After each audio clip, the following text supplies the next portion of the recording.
Ito naman kung paano naman tayo magpunta sa crown seat natin. So, ibig sabihin, ang crown seat is yung golden seat lang. Dito sa mga hindi pwede yan para sa mga maglalaro lang or gusto mong tumambay sa live. Kasi minsan, may mga naglalaro kapag dumaan sa atin. Lalo na kapag may mga laman yung beam natin, lalaroan tayo. Pero ito lang ang counted sa crown seat natin. 1 oras sa bago hanggang 2 oras.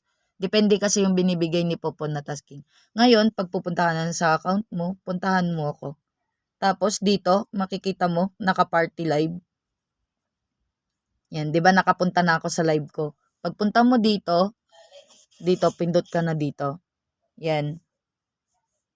Tapos pwede mong i-mute mo agad kasi meron yung iba ayaw nila ng maingay kaya i-mute mo agad kapag nakatambay ka. So, ibig sabihin, nagtatasking ka na sa crown seat. Makikita mo dito, pwede mong pindutin dito kapag titignan mo. Ito naman ang sinasabing crown seat. Punta ka sa rewards. Yan, para mas mabilis, party live na lang. Yan, makikita mo na kung ilang oras or ilang minuto ka na dito sa natin. Okay, thank you.